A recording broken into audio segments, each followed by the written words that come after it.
jalan kaki dari hutan, dari dalam hutan itu ke jalan apa ke jalan raya, ke keramaian lah, ke Iya. keramaian. Kita kan cari warung. Lah itu berangkat jam 8 malam. Jam 8 malam saya berangkat sendirian.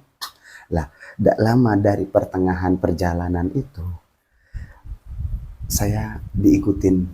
Terus saya jalan, seret, balik arah ke saya langsung begini ke saya. Melotot, jelas banget.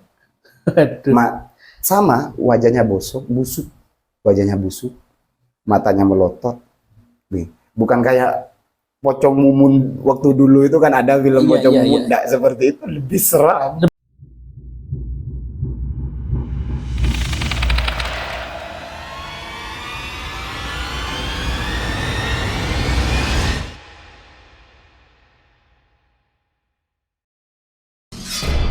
Jangan takut pada setan. Setan hanya mengganggu, tidak makan. Takutlah pada manusia yang suka makan hak orang lain. Halo, assalamualaikum teman-teman. Berjumpa lagi dengan suara horor. Wow. Oke, kali ini suara horor kedatangan narasumber. Dia pernah merantau di pedalaman Kalimantan, yang mana dia ketika merantau sering merasakan hal-hal mistis. Penasaran kan ya bagaimana ceritanya? Kita langsung tanyakan kepada narasumbernya. Halo, assalamualaikum Bang Ula. Waalaikumsalam warahmatullahi wabarakatuh. Bang Ula berapa tahun merantau di Kalimantan, Bang? Sekitar hampir 4 tahun. Sekitar hampir 4 tahun. 4 Kenapa kok tiba-tiba ingin merantau gitu, Bang? Ceritanya begini, itu berawal dari telepon dari sang kakak yang ada di Kalimantan Timur waktu itu. Iya. Waktu itu saya ada di pondok, masih mondok kan? Masih mondok. Iya, di pondok daerah Kencong lah. Nah, setiap malam kakak saya itu telepon terus. Ya. Telepon terus ngajak kerja. Waktu itu saya akan ada di dalam, kalau bahasa sekarang abdi dalam lah. Abdi dalam. Iya. Berarti sering disuruh kiai gitu. Iya, seperti itu. Lah setiap malam itu ditelepon terus diajak ke sana untuk kerja. Karena keadaan waktu itu saya masih bujang kan. Iya. Diajak kerja untuk biar dapat uang. Sama kakaknya Sama itu kakak kakak. kandung apa bagaimana? Kakak kandung. Oh, kakak kandung. Kakak Berapa kandung. saudara? Saya itu 5 saudara. Oh, 5 saudara. Mas yang nomor berapa? Saya yang paling terakhir. Oh, yang paling terakhir. Bungsu. Dapat telepon dari kakaknya itu untuk merantau. Iya. Akhirnya gimana keputusan, Mas? Saya pikir-pikir dulu itu. Iya. Saya pikir, saya minta ridho orang tua, ridho guru, untuk pergi ke sana. Iya. Nah, kakak telepon terus itu biar dapat uang untuk modal nikah, gitu. Modal nikah saya, karena saya sudah tidak mempunyai seorang ayah gitu loh waktu itu. Sejak kecil. Sejak kecil ditinggal seorang ayah itu dari sejak kecil ya. Lah ternyata saya sudah tidak kuat, akhirnya Nggak kuat dari mana? tidak kuat dari omongan kakak. Diajak terus. Saya Kakaknya bingung. itu berapa tahun merantau di sana? Kalau kakak saya itu sudah hampir puluhan tahun. Hampir puluhan tahun. Iya. Itu kakak yang nomor berapa? Kakak yang pertama sama yang nomor 3. Oh, berarti 2 kakak Iya, yang merantau gitu. iya betul. Ada di sana itu. Lah, akhirnya karena saya sudah tidak kuat, sudah izin ke orang tua sudah diperbolehkan, izin ke guru sudah diperbolehkan, terpaksa saya berangkat. Sebenarnya hati kecil ini ya berat untuk meninggalkan pondok waktu itu. Iya, karena juga belum pengalaman merantau. Iya, belum pengalaman. Pertama kali. Apalagi dengar-dengar itu memang masuk di hutan gitu lah. Oh, di hutan. Nah, tempat perantauannya itu masuk di hutan. Di hutan Kalimantan itu. Kalimantan Timur tepatnya. Kalimantan Timur. Iya. Itu di tepatnya di mana? Kalimantan Timur, Balikpapan. Di Balikpapan. Iya, di Balikpapan. Selama merantau itu berapa lama perjalanan dari rumah abang ini? Oh, perjalanan dari Lumajang ke Balikpapan. Iya. Pertama kali saya ke Balikpapan naik pesawat kan. Pesawat. Iya, kalau dari Lumajang ke bandara cuman sekitar 3 jam 4 jam lah. Kalau udah kena macet itu seperti itu. Cuman kalau pas dari bandara naik pesawat ke Balikpapan itu cuman 1 jam 20 lah. 1 jam 20 menit sekitar segitu. Jadi 6 jaman kurang lebih ya. 6 jaman. Ketika itu jam berapa berangkat, Bang? Saya berangkat itu jam 4 sore. Jam 4 sore. Jam 4 sore. Ya, Jam ketika 4 sore. berangkat itu di barengi oleh orang tua apa gimana? Dirampingin.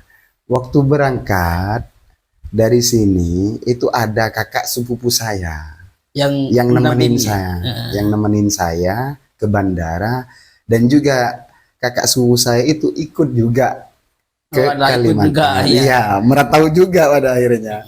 Lah, memang sudah nikah apa tidak? sudah punya anak. Sudah punya anak. Memang perjalanan itu seru ya. Namanya anak pondok, belum tahu Mana-mana. kehidupan di luar. Iya. Gaya seperti apa kalau naik pesawat itu kayak apa gayanya. Orang-orang seperti biasanya naik pesawat kan pakai stylenya, gaya-gaya bagus-bagus kan gitu pakaiannya. Kita orang cuma pakai sarung sama kopiah. Iya. Namanya enggak tahu kan. Mungkin Ternyata sama orang bandara itu mau kemana cai seperti itu. iya, bisa ya dikatakan seperti itu. Karena memang kita berangkat ke sana, saya dari rumah itu enggak punya celana, memang enggak biasa pakai celana kan. Biasa sarungan gitu. Iya, pakai sarung, biasa pakai sarung. Allah, ternyata nyampe ke bandara malu sebenarnya. Orang-orang lihat semua pakai sarung sendiri. Di dalam pesawat pun cuma saya yang pakai sarung. Ya namanya, cuman saya waktu di dalam pesawat itu ya besar hati lah. Oh, saya anak santri. Iya. Saya anak santri, saya harus menampilkan kesantriannya saya Bagus. dengan pakai cara sarung, pakai kopiah hitam gitu loh. Ada ciri khasnya. Ada ciri khasnya. Cuma pakai kaos saya. Pakai kaos berkopiah, Pakai sarung. pakai sarung. Iya. Yang lain pakai sepatu, jas semuanya wis. Iya. Namanya anak kampung kan gitu. Iya. Namanya saya dari kampung ya, biasa lah Bang. Biasa. Seadanya lah. Memang enggak ada, ya diada-adakan. Ya adanya cuma sarung, kaos sama kopiah, ya udah berangkat. Nyampe di bandara jam berapa itu? Nyampe di bandara Balikpapan itu insya Allah kan, kalau dari sini saya berangkatnya kan jam 4. Iya. Dari sini ke bandara Surabaya itu jam 4. Lah terus nyampe Surabaya itu sekitar jam 8-an. Jam 8 nyampe di Surabaya. Iya. Terus berangkat pesawatnya itu jam 9 malam. Lah nyampe di Balikpapan disambutlah oleh kakak. Iya, nyampe bandara, keluar dari bandara Balikpapan, di depan pintu bandara Balikpapan itu memang sudah disambut sama kakak. Iya. Udah lama juga tidak ketemu kan, ya memang kangen-kangenan lah namanya. Berapa tahun kira-kira tak ketemu? Tidak ketemu itu insya Allah sekitar 4 tahunan. Oh, lumayan lama ya. Lebih kayaknya, lebih lama. Iya. Sekitar itu dah. Ya namanya lama tidak ketemu sama kakak kandung kan, ya kangen pasti. Pastinya kangen. Iya. Ternyata nyampe ke situ, ya alhamdulillah disambut lah, dibawalah ke tempat kerjanya. Itu kalau boleh tahu kerja bagaimana itu? Kakak saya ini kan tukang bangunan. Tukang bangunan. Iya, tukang bangunan. Jadi waktu ada di sana itu jadi kepala tukangnya kakak. Mandornya berarti. Kepala tukangnya. Oh, bukan tukangnya. mandor. Iya. Kepala tukangnya. Jadi lah sebenarnya waktu saya di pondok kan menjadi anak abdi dalam lah. Iya. Kalau anak abdi dalam itu kan semua multifungsi kan. Iya. Multifungsi. Waktu di apapun pondok dilakukan gitu. Iya, waktu di pondok pun saya jadi tukang bangunan juga. Kan pasti Jadi kan pembangunan pondok itu kan banyak kan. Iya. Nah, jadi jadwalnya itu padat gitu lah. Jadi anak abdi dalam itu padat. Padat sekali. Ketika orang tua kan sudah punya pengalaman. Iya. Nukang gitu. Pengalaman nukang. Lah ternyata ya namanya di pondoknya ada pengalaman jadi tukang bangunan, nyampe ke sana pun ndak bingung gitu. Tak bingung. Iya, Ya, iya. ndak kebingungan mau kerja apa. Ya akhirnya ya ikut kakak kerja bangunan di perumahan Balikpapan. Oh ya, itu awal Mas bertemu dengan hal-hal mistis itu bagaimana, Mas? Di perantauan. Iya, di pantauan itu. Ceritanya ini begini. Saya itu kan ndak tahu tempat awalnya kerja itu di mana, atau di kota kah, atau di pelosok kah, atau Iya, di iya. kampung-kampung. Lah ternyata nyampe ke situ tempat kerjanya itu masuk ke hutan. Hutan seperti kayak pegunungan lah. Pegunungan. Lah pegunungan, hutan apa pegunungan itu kan banyak kayu-kayu besar.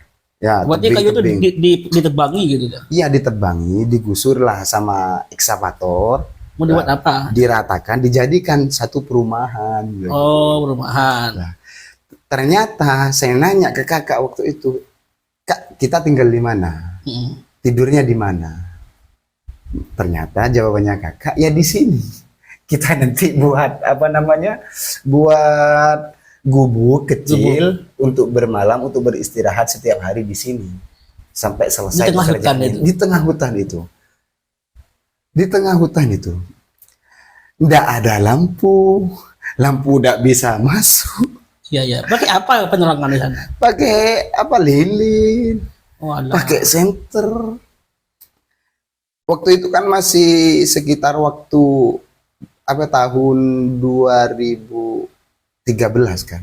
2012 2013 masih belum ada HP Android kayak gini kan. Di zamannya BBM. Oh, iya, iya, Ya, di iya. zamannya BBM. BBM bilang itu merajalela. Ya. Jadi bingung, siang ndak punya listrik untuk mau ngecas HP, malam ndak bisa apa terang karena ndak ada lampu, bingung di sana itu.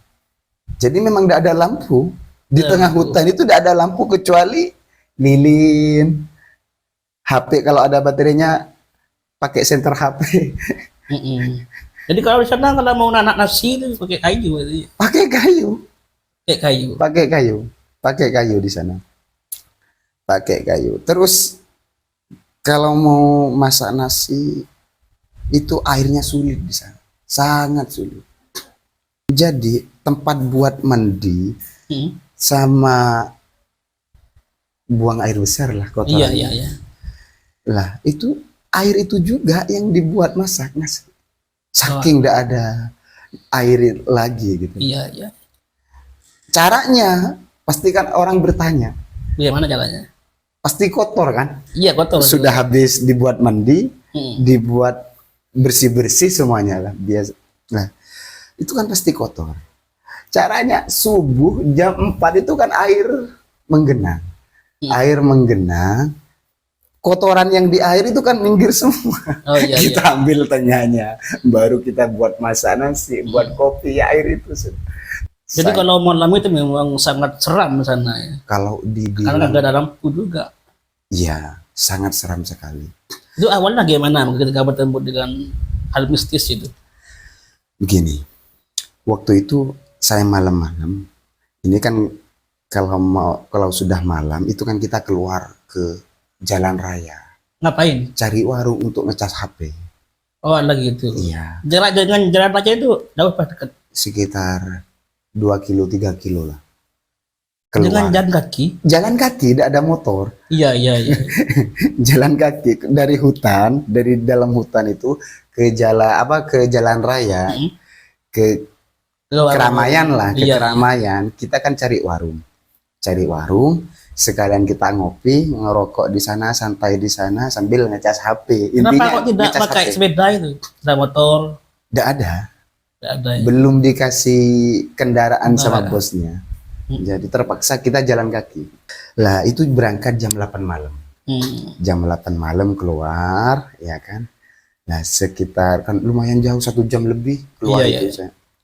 Lah ketika itu saya kan sendirian waktu itu. Teman-teman saya sudah nyampe duluan ke sana. Ah, iya, Saya iya. ketinggalan rombongan lah. Jalan kaki itu ketinggalan rombongan. Lah saya sendirian jam 8 malam saya berangkat sendirian. Lah, tidak lama dari pertengahan perjalanan itu, saya diikutin seseorang laki-laki udah sepuh. Dari belakang. Ya, udah kakek-kakek. Mas merasakan tidak kalau diikuti? Saya merasakan pemikiran saya waktu itu, teman kerja saya yang lain tempat, yang lain gubuk lah. Oh, juga ikut loh. Iya. Gitu. Pemikiran saya, oh alhamdulillah kok ada temannya gitu. Saya Iya. ada temannya. Lah ternyata terus berjalan, dia makin deketin saya. Saya balik ke belakang kan. Saya tegur. Saya tegur dia. Pade, saya bilang Pade kan. Ayo Pade, saya tungguin di sini berangkat bareng ke depan gitu. Lah, Pade itu enggak jawab. Saya tegur itu enggak jawab. Cuma gini aja. Pandangan ke bawah itu. Iya, pandangan sayu gitu. Lah, ayo Pade, saya sampai keras itu manggilnya. Ayo Pade. Tetap aja. Terus saya diam. Kenapa orang ini? Saya bilang gitu. Iya. Kenapa? Pakaiannya itu biasa, kayak orang teman-teman saya kalau mau ke warung pakai celana pendek, pakai kaos. Ya, memang mengiranya teman kan gitu. Iya. Saya kira itu teman saya yang selain gubuk, gubuk lah. Cuma sama kerjanya satu kerjaan. Oh iya. Tetap. Saya diam. Bingung saya. Kenapa ini? Saya panggil itu dia berhenti soalnya. Kenapa saya bingung? Karena saat saya dia panggil dia berhenti. Iya. Tadi kan mendengarkan kan? Mendengarkan. Dia berhenti nunduk ke bawah. Terus 3 kali sampai saya. Pade. Gila itu. Iya, saya 3 kali memanggil. Saya bilang, Pade, ayo bareng-bareng. Ini masih jauh ke depan. Iya. Gelap lagi. HP kasihan kan gitu. Iya, HP sudah mati. Nggak bisa hidup karena keluar mau ngecas, nggak punya senter. Cuman jalan-jalan biasa. Siangnya kalau jalan itu saya Waktu itu samar-samar waktu itu. Samar Lampu jalan. udah ada. Lampu udah ada. Cuma perkiraan saja lah. Gitu lah. Jalan itu cuma sepetak segini kan, nggak lebar banget. Keluar itu. Jadi ya kayak orang pendakian gunung lah. Iya. Seperti itu. Ketika dia tidak menjawab pertanyaan panggilan Emas apa tetap tetap di situ atau menghiraukan di jalan itu? Lah, waktu saya panggil ketiga kalinya, dia tidak jawab lagi. Tetap pandangannya nunduk ke bawah. Saya penasaran tuh. Saya samperin. Jarak sekitar 20 meter. Disamperin? Iya. Saya samperin tau. Saya samperin. Terus apa yang terjadi? Lah itu. Ketika saya samperin, kan agak petang. Malam, gelap. Samar-samar gitu. Samar-samar. Nah, samar-samar terus saya samperin. Ketika saya pegang begini pundaknya, saya pegang begini pundaknya. Pade, ayo. Ketika baru ngadep saya, wajahnya berubah. Berubah? Busuk wajahnya. Waduh. Ketika Mas tahu kalau itu busuk, Ya, saya kaget pasti. lari tidak Mas? Tidak lari. Tidak lari ya? Saya tidak lari. Cuma saya bengong di situ. Ini setan ke apa kah? Saya tidak bisa bicara. Ya. Iya. Saya tidak bisa bicara. Saya gemeter. Ya biasa lah gemeter pasti. Iya. Saya gemeter gini. Cuman saya tidak lari. Saya kaget. Terus dia matanya melotot ke saya. Waduh. Ketika dia melotot ke saya, ya sudah. Saya punya amalan. Saya punya wirid.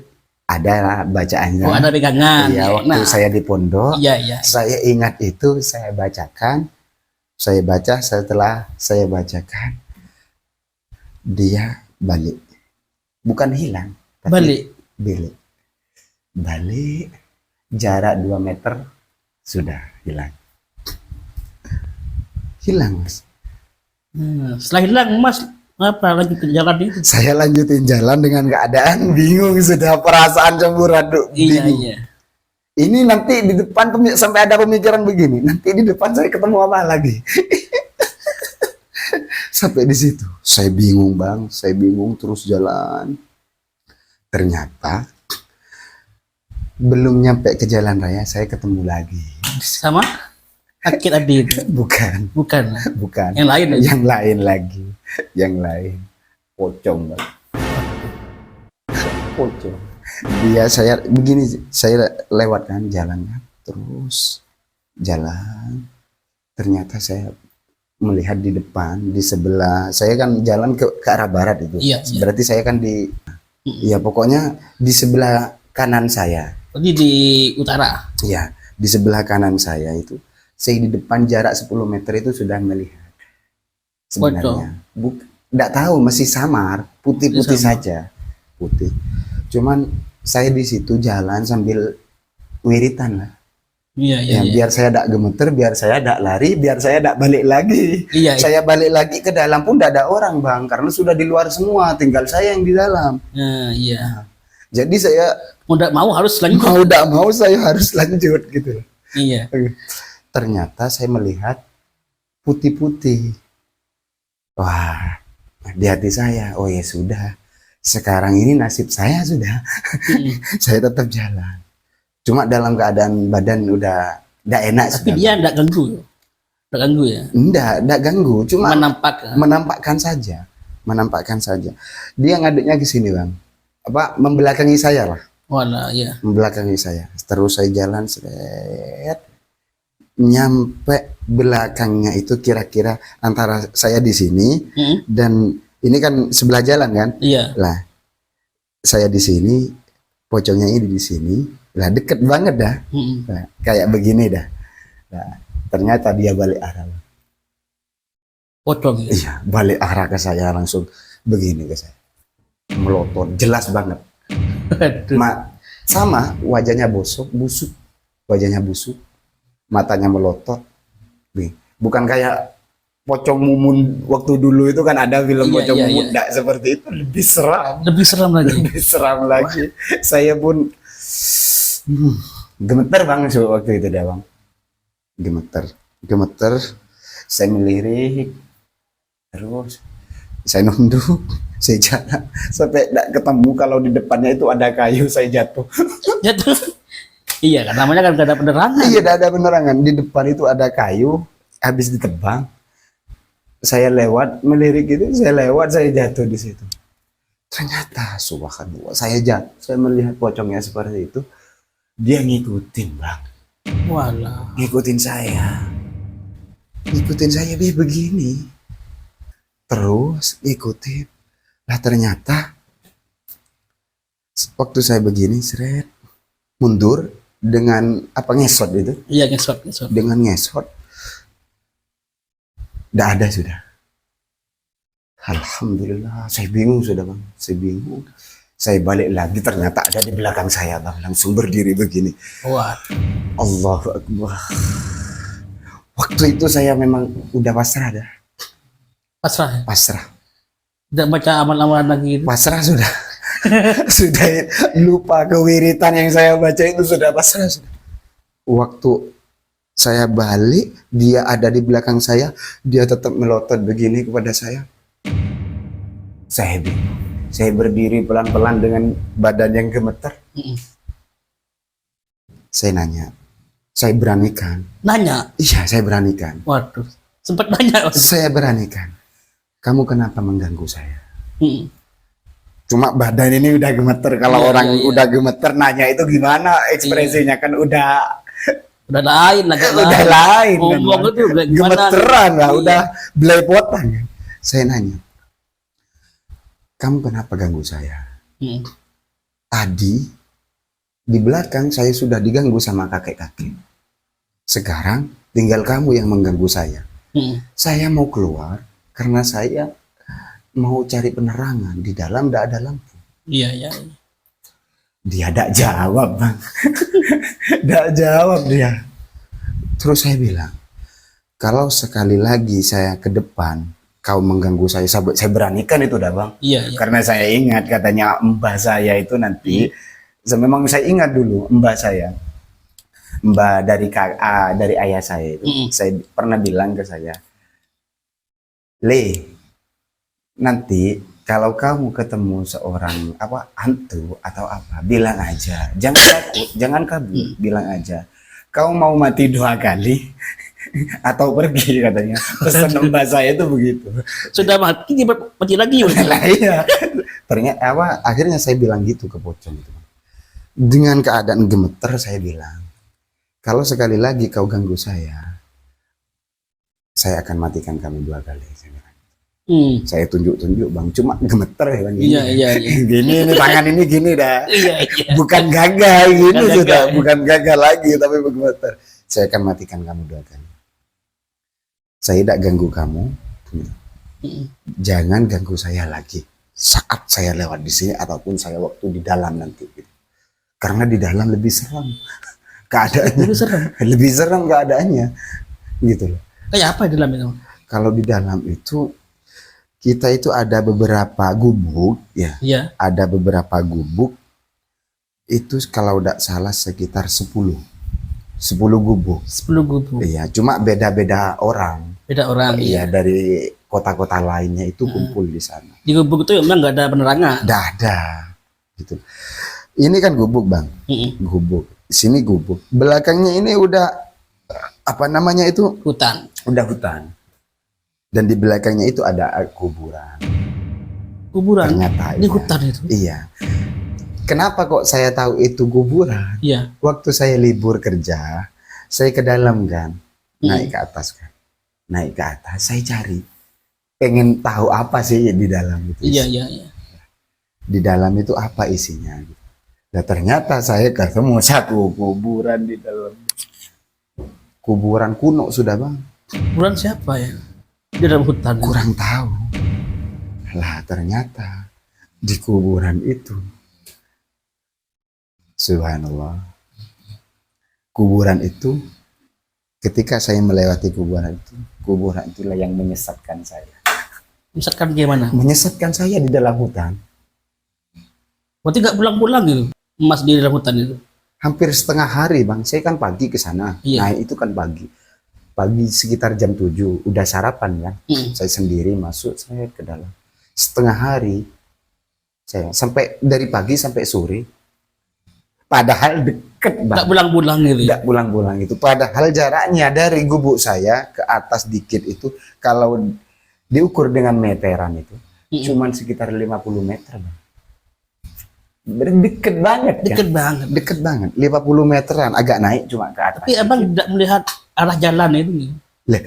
Memang tidak ada jalan kan bang, namanya hutan. Oh iya. Lah namanya hutan. Kenapa saya kok bingung kayak disesatkan di situ?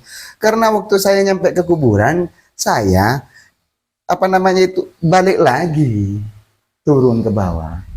Perasaan saya itu turun ke bawah. Tapi kenyataannya saya itu tidak nyampe ke gubuk saya. Waduh. Padahal saya turun ke bawah itu karena di sini ada kuburan. Saya ada pemikiran saya waktu itu sudah ada pemikiran ini udah beres gitu. Udah agak beres. Jadi saya turun melihat kuburan, saya balik arah. Iya. Turun ke jalan yang tadi saya lewati kan. Soalnya kan hutan kan masih buat. Saya kan bawa golok bang. Oh iya. Ya saya bawa golok kan mesti kena saya buat jalan gitu. Saya buat jalan. Ternyata ketika sudah balik arah, saya itu tidak menemukan jalan yang saya buat tadi bang. Hanya Mas bingung mau Saya kemana. bingung, muter-muter lagi sampai duhur. Ternyata duhur itu saya udah ada di puncak paling tinggi. Waduh. Loh, ini kok saya kesasar ke sini? Subhanallah. Ternyata bang, nyampe ke situ. Di perjalanan itu, siang-siang, saya bertemu dengan seorang ibu-ibu. Ibu-ibu. Iya. Ibu-ibu itu mau ngapain? Ibu-ibu itu bang, gendong anaknya kecil. Gendong anaknya kecil. Cuma itu wajahnya sayu, pucat. dan anak kecil itu tidak ada suaranya sama sekali. Soalnya kan ketutup apa gendongan itu, ketutup gendongan.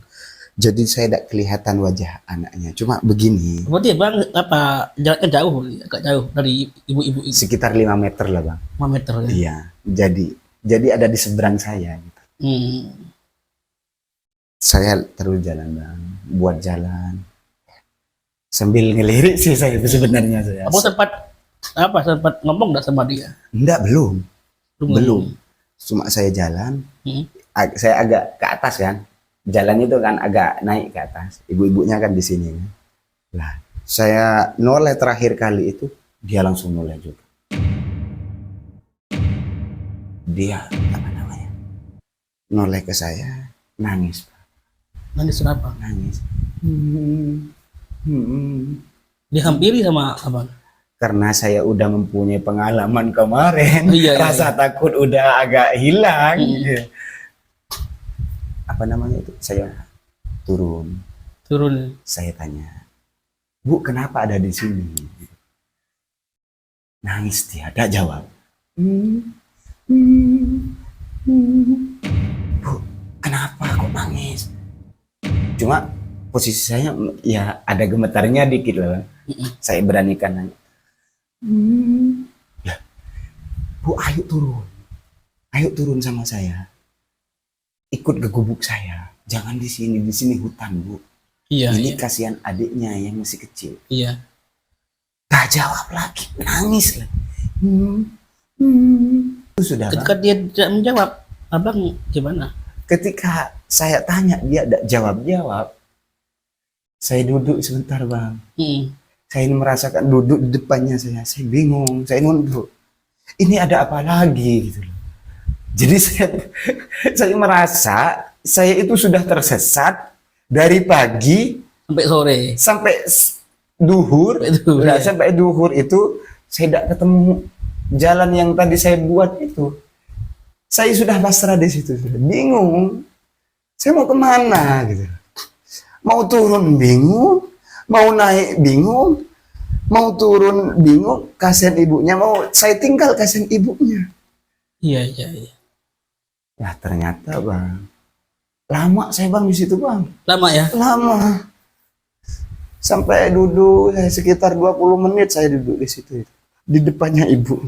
Ibunya tetap nangis tak berhenti. Ditanya tak jawab. Mau diapain? Saya bingung. Jadi saya pasrah, saya duduk.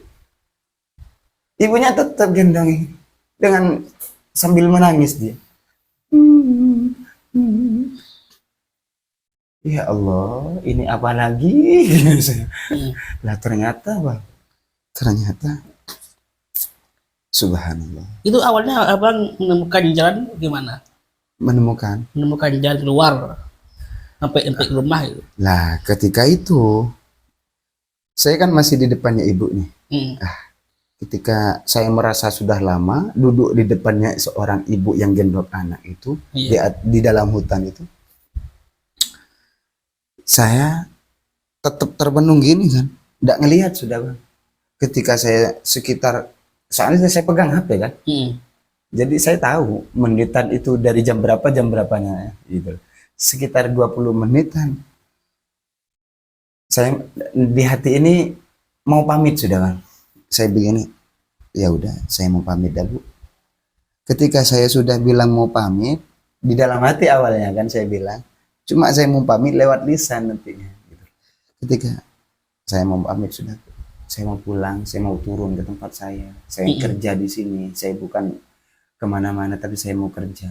Saya di sini kerja, di dalam hati sambil nunduk begini, sambil bingung, sedih gitu lah. Saya duduk sedih. Ternyata saya menoleh begini, saya mau pamit, saya menoleh. Ibunya sudah hilang, Bang. Hilang. Semuanya. Ibunya sudah hilang. Ketika hilang, abang sudah menemukan jalan itu. Ketika saya sudah hilang, apa ibunya sudah hilang? Kaget saya, Bang. Allah. Tadi itu berarti setan lagi. Itu serem-serem dia tadi. Seram, Bang. Ternyata ketika ketemu seorang ibu itu, apa hikmahnya saya ketemu ibu itu? Ternyata saya menemukan jalan, Bang. Bisa Keluar ya, menemukan jalan. dan pulang. Iya. Lah, ketika itu ternyata saya udah ada di paling puncak atas, Bang. Sehingga gubuk itu kelihatannya itu kecil banget. Wah, Saya ambil saya inisiatif, saya ambil ambil apa? karangan. Ini berarti jalannya agak nyerong ke sini, Bang. Saya kan di sini kan, di atas itu kan. Jadi gubuk itu di bawah itu kecil banget kelihatannya. Ada di sebelah sini arahnya. Jadi saya ambil keputusan, saya akan turun sesuai jalan ini sudah. Apapun kedepannya itu, entah apa ranting, entah saya tidak mau belok-belok, saya akan terus lurus sesuai isi hati saya. Karena gubuknya ada di situ. Gitu. Iya. Nah, perjalanan terus sampai jam 4 sore itu, Bang. Nyampe di gubuk itu. Hampir mau nyampe, belum nyampe gubuk itu saya jam 5. Waduh. Jam 5. Begitulah. Jam 5 nyampe gubuk, ternyata nyampe gubuk saya ditanya sama kakak saya, "Kamu dari mana?"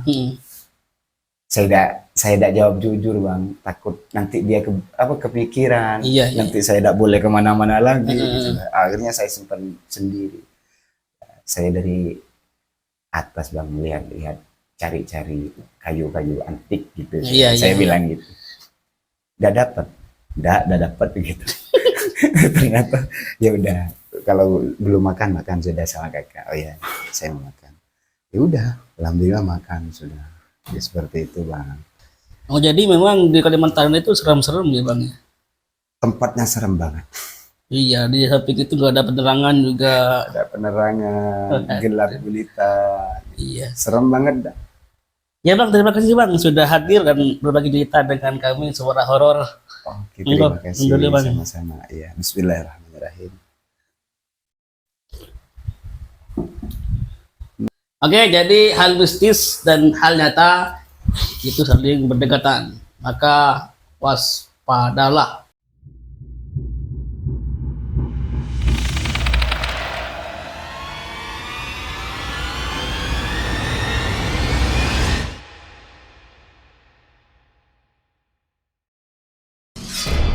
Jangan takut pada setan. Setan hanya mengganggu, tidak makar. Takutlah pada manusia yang suka makan hak orang lain.